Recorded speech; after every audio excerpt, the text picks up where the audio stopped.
on the Hour, sponsored by Liberty Mutual Insurance. I'm Deborah Rodriguez. The sun's come up over the south, shedding harsh new light on widespread devastation from tornadoes that carved a path of destruction through several states. Correspondent Jim Krasula has our top story. At least 7 people were killed in Alabama and Georgia as severe storms, including tornadoes, moved across the deep south and southeast. Historic Selma, Alabama was among the hardest hit areas. Ray Hall. I could hear my ears popping. You could hear the old glass going everywhere. You could hear the roof literally being torn off all over our head. Severe storms also caused some injuries and widespread damage across parts of Tennessee and Kentucky. New storms are expected to hit rain-battered Northern California today. Elvis' only daughter has died at the age of 54 after going into cardiac arrest. In her final social media post, she opened up about living with grief after her son's suicide. Lisa Marie Presley was rushed to the hospital after paramedics were called to her home. They administered CPR, but doctors were not able to save her.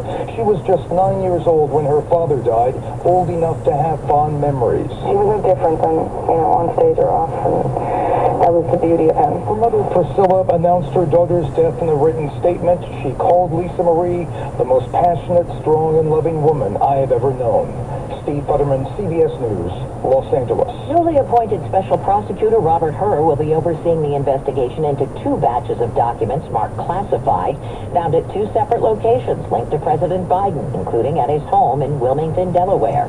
CBS's Adriana Diaz. In just the last 2 months, Attorney General Garland has appointed now 2 special counsels to investigate the handling of sensitive materials by both the sitting president and the former president, Donald Trump, who withheld documents despite repeated requests. Former President Trump's family business set to be sentenced at court in New York today. It follows a criminal tax fraud conviction for using an off-the-books compensation scheme to pay employees in perks, including cars, rent-free apartments, and cash. Friday the 13th could be a lucky one for some millions player out there. CBS's Stacey Lynn. The big question, what will be the lucky numbers tonight? The top 5 most frequently drawn white balls are 14, 17, 31, 10, and 38. But since the last jackpot was won on October 14th, a different set of numbers have been drawn more. Those are 15, 46, 20, 13, and 59. According to the Mega Millions statistics tracking website, though, there are 5 numbers that are overdue to be drawn. 49, 42, 10, 12, 27, and 57.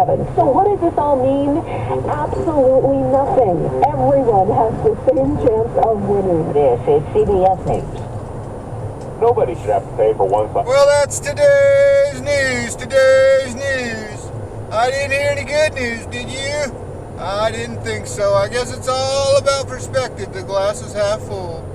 Well, as always, I'd like to thank you again for coming along with me on these Dash Cab News adventures. You know the drill. Peace, love, and all that hippie jazz. Bye-bye, everybody.